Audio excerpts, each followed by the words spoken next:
Nobody inside NASCAR expected the conversation to shift this fast. Just days ago, fans were still debating playoff standings, rivalries, and whether Kyle Busch could add more wins to an already historic career. But overnight, everything changed. The entire NASCAR world is now focused on something far more emotional, the family he left behind. And that reality is hitting people harder than anyone expected. For years, fans knew Kyle Busch as Rowdy. He was one of the most aggressive, fearless, and polarizing drivers the sport has ever produced. The guy who never backed down from controversy, never apologized for winning too much, and never pretended to be something he wasn't. Whether fans loved him or despised him, everybody watched him, every single weekend. But behind the fire suits, behind the rivalries, and behind the chaos that came with being NASCAR's most talked about driver, there was another side of Kyle Busch that longtime fans understood very well. A devoted husband, a proud father, and a man who genuinely lived for his family.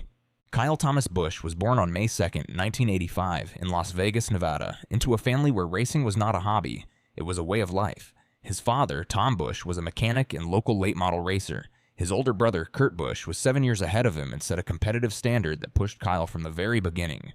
Kurt once said something that turned out to be prophetic. "You think I'm a pretty good race car driver? Wait until you see my brother. He's the best driver in the family." Kyle entered NASCAR's National Series at just 18 years old, signing with Hendrick Motorsports in 2005. He became the Cup Series' youngest winner at the time, and by the time his career was over, he had rewritten the record books entirely. 234 wins across NASCAR's 3 National Series, the all-time record in the sport's history, 63 Cup Series victories, ranking 9th on the all-time list, 2 Cup Series championships in 2015 and 2019, 102 wins in the Xfinity Series, 69 wins in the Craftsman Truck Series. He drove for 3 legendary team owners, Rick Hendrick, Joe Gibbs, and Richard Childress, and left a mark on every organization he touched. His signature move was the showman's bow after victories, a nod to his Las Vegas roots, a magician stepping out of the smoke of another burnout. Fans who hated him still watched for it. Fans who loved him celebrated every single one. That was the Kyle Busch effect. He made NASCAR must-watch television for over 2 decades. The final chapter of his life began quietly with what seemed like a routine illness. On May 10, 2026, during the Cup Series race at Watkins Glen, Kyle radioed his team during the race asking for a doctor to meet him at his bus afterward. Fox Sports reported during the broadcast that he had been battling a sinus cold. He finished 8th that day. Less than a week later, at Dover Motor Speedway on May 15th, Kyle won the Craftsman Truck Series race, leading 147 of 200 laps. He addressed his health directly after the race. "I'm still not great. The cough was pretty substantial last week, but he powered through as he always did. Because as fellow driver Brad Keselowski later noted, every driver feels the pressure of knowing there is no shortage of people ready to take their seat. Drivers push through illness because stopping means potentially losing everything they have built." 3 days later, on May 18th, Kyle posted a birthday message to his son Brexton, who was turning 11. It would be his final post on social media. He wrote, "Happy birthday at Brexton Busch.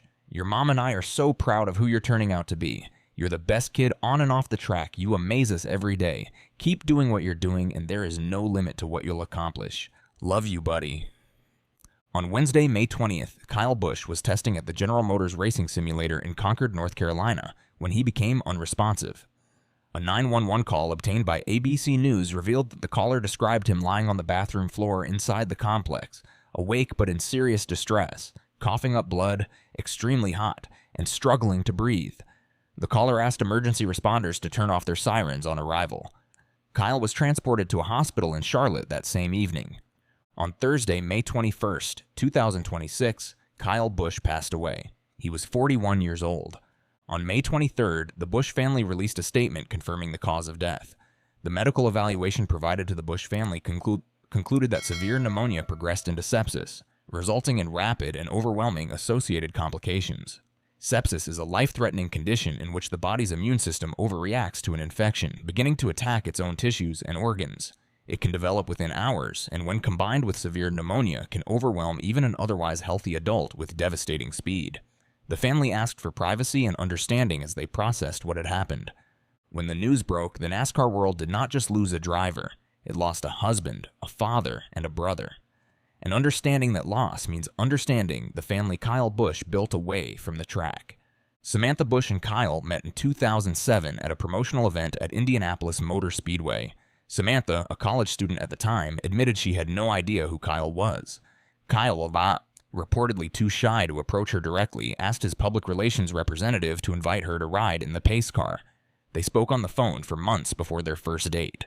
They got engaged during Daytona Speed Week in 2010 and married on New Year's Eve, 2010. The road to building their family was not easy. Kyle and Samantha publicly shared their struggles with infertility, including painful IVF treatments that many couples go through privately. Instead of keeping those experiences hidden, they chose to speak openly about them, and that honesty created a deep personal connection between the Busch family and NASCAR fans across the country. Their journey inspired them to establish the Bundle of Joy Fund, a foundation dedicated to helping other families access IVF and fertility treatments. Brexton Locke Busch was born on May 18, 2015, and Lennix Busch was born via surrogacy on May 10, 2022. Brexton is now 11 years old. Lennix is 4. At 4 years old, Lennix is too young to fully comprehend what has happened, and that reality made the scenes at Charlotte Motor Speedway during Tribute Weekend almost impossible to watch without breaking down. Brexton's story, though, is one that NASCAR fans have followed for years. He began racing at age 5 in 2020, making his debut in the beginner box stock division in North Carolina. He won his first race within a month of starting. By the time of his father's death, Brexton had already accumulated over 100 youth racing victories across multiple disciplines: dirt racing, bandoleros, junior late models, and more. Fans who watched his race footage regularly noted how his driving style carried the same aggression and confidence that defined his father's career. Kyle himself spoke about Brexton's potential just days before he died, reflecting on his all-time wins record. "All records are made to be broken, right? Maybe I'm training that young guy that's going to break it. My son Brexton."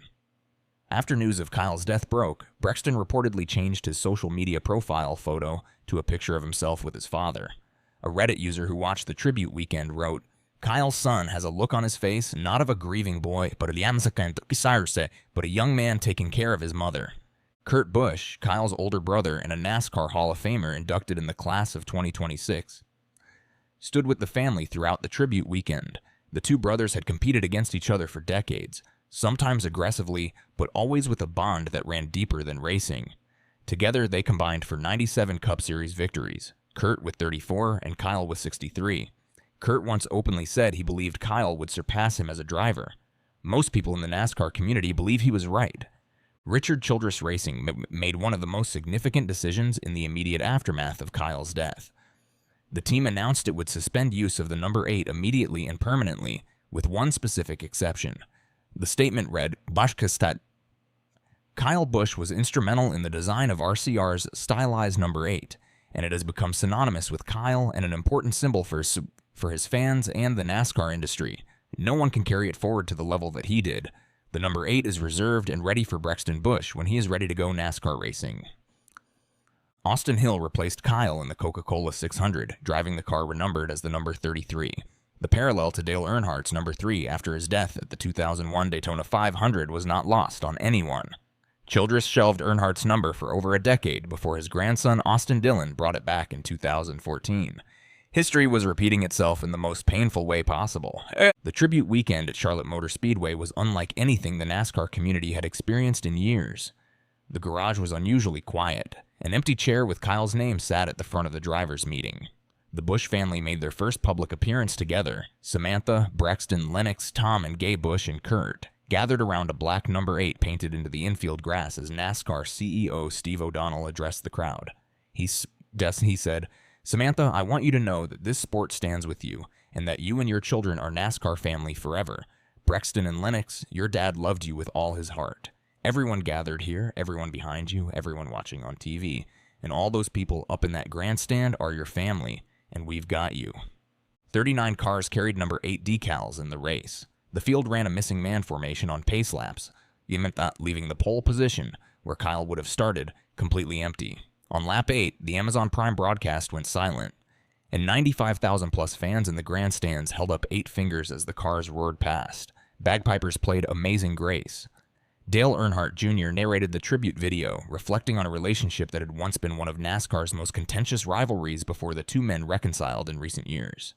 Daniel Suarez won the Coca-Cola 600, a result that carried layers of meaning. Suarez got his first major opportunity through Kyle Busch Motorsports, and the two spoke on the phone every week in 2015 as Kyle personally mentored him through his early career.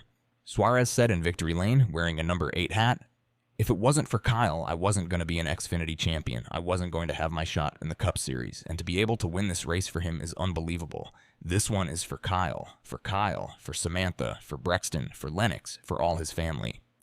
In the Indianapolis 500 earlier that day, lap 18 on the IMS scoring pylon lit up with Kyle's name, honoring the iconic number 18 he drove for Joe Gibbs Racing across 15 seasons. The reaction from across sports was immediate and overwhelming. Denny Hamlin posted, "Absolutely cannot comprehend this news. We just need to think of his family during this time. We love you, KB." Dale Earnhardt Jr. wrote that Kyle was one of the greatest drivers in NASCAR history, and reflected on how Kyle had personally initiated the effort to repair their friendship. Kyle Larson called him the bar we all measured ourselves against. The Carolina Hurricanes and Montreal Canadiens held a moment of silence before their NHL playoff game. President Donald Trump posted condolences. Formula One, IndyCar, and MLB all offered tributes. Fans who had met Kyle in person described him consistently the same way: real, genuine, and kind in private, exactly the way he appeared in public. The Coca-Cola 600 on May 25, 2026, was the first NASCAR Cup Series race without an Earnhardt or a Busch since 1979. Any fan under the age of 47 had never watched a Cup race without one of those two families on the track. That fact alone captures the scale of what NASCAR lost. Kyle Busch's career numbers will stand as a monument to what relentless excellence looks like. 234 wins, 63 Cup victories, 2 championships, a record that may never be broken.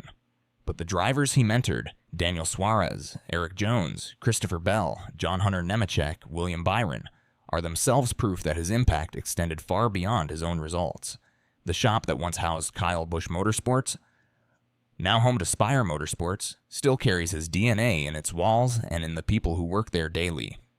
And somewhere down the road, when Brexton Busch turns 18 and becomes eligible for NASCAR competition, the number 8 will be waiting.